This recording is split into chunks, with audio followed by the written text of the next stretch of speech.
Hoje nós vamos falar sobre a estabilização nativa da Sony ZV-E10. Vale a pena usar esse recurso na sua câmera? Se você grava conteúdos em movimento, se você grava vídeos movimentando levemente a sua câmera e não tem um gimbal, talvez isso pode te ajudar. Mas existem alguns pontos negativos que a gente pode driblar um pouquinho, mas vale a pena você conhecer todos esses pontos positivos e negativos para ver se você utiliza esse recurso na sua câmera. Para iniciar, como que a gente consegue ligar essa estabilização? Na sua ZV-E10, no corpo da sua ZV-E10, você vai no botão de função. Clicando no botão de função, você tem ali as suas opções na tela.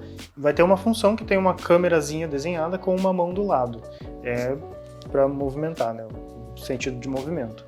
E tem três opções dentro dessa função, que seria desligado, o standard e o action, que é padrão e ação. Nesses três pontos de menu, a gente tem a estabilização desligada, uma estabilização leve, que seria o standard, a estabilização padrão, que ela estabiliza, mas não tanto, são movimentos bem mais leves, e também tem a opção do action, que seria a opção de ação.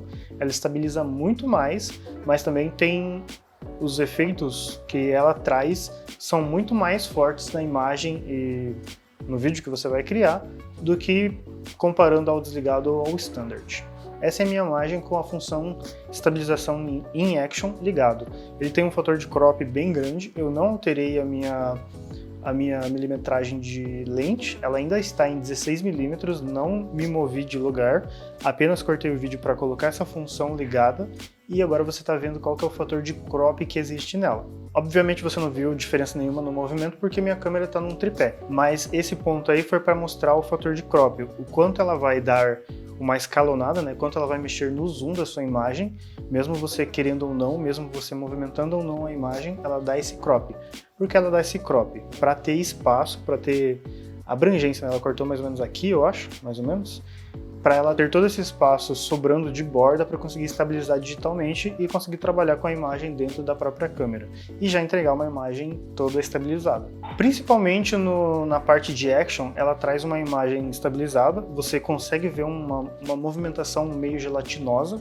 Isso fica bem aparente quando você está utilizando o efeito. Ele estabiliza, mas não é uma coisa que você vê diferente de um gimbal, que não é a câmera digital cropando a imagem e mexendo nela em tempo real para estabilizar. É um outro equipamento que está fazendo isso e a câmera fica ali como se nada tivesse acontecendo. Aí, direto na câmera, ela faz essa movimentação e mexendo de um lado para o outro, ele vai ter ainda essas coisas que a gente tem de a imagem ser gelatinosa por si só, que é um defeito da ZV-E10, junto com desfoque de movimento, tudo isso vai acarretar que a imagem vai sim ficar gelatinosa e não tem o que fazer.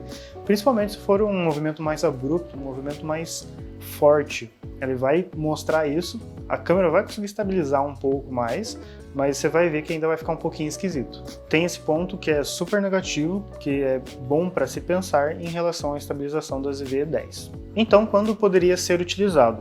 Quando você vai fazer movimentos suaves, que você não quer fazer diretamente no tripé, mas são movimentos curtos. Por exemplo, firmar sua base no chão com os dois pés, com as pernas um pouco abertas, né, para você ter um pouco de movimento, e fazer leves movimentos com o que você tem de alcance.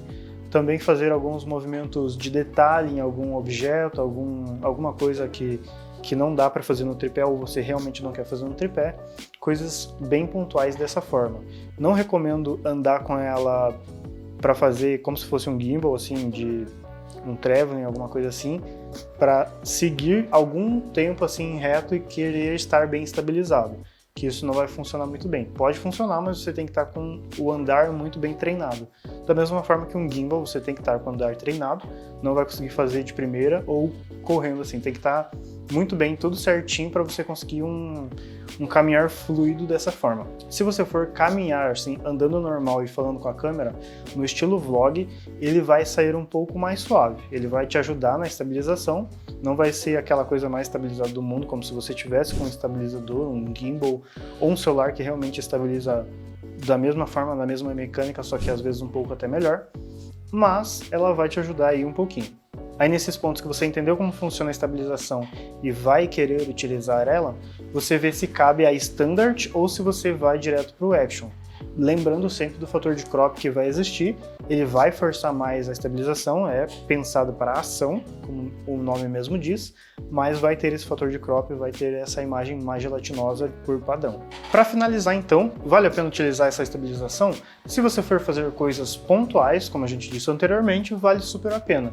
Se você não tem um gimbal e se você vai fazer detalhes na mão, ou alguma coisa, um movimento assim de um lado para o outro, um pan realmente parado, vale super a pena. Você consegue tirar um material legal de primeira na câmera, né, primário, e depois refinar esse material no seu software de edição e passar lá o estabilizador, que vai ajudar bastante já a estabilizar no final. Não é uma coisa para você sair correndo e vai ter uma imagem super fluida, super alinhada com o horizonte, que não vai acontecer. Não é um gimbal para ela fazer isso sozinha. Funciona legal, mas com os seus pontos negativos aí para se pensar. Então, se usar, use sabendo que vai existir todos esses pontos aí. Se você quer saber mais sobre a Sony ZV-10, no canal a gente tem um vídeo super completo sobre ela, dá uma olhada nele e que você pode ou aprender um pouco mais sobre a câmera ou tirar algumas dúvidas que você ainda tem sobre ela. Se ficou alguma dúvida pontual, pode deixar aí nos comentários, a gente pode trocar uma ideia sobre isso. Também siga a gente nas nossas redes sociais, que a gente faz conteúdo em todas elas. É isso aí e até mais!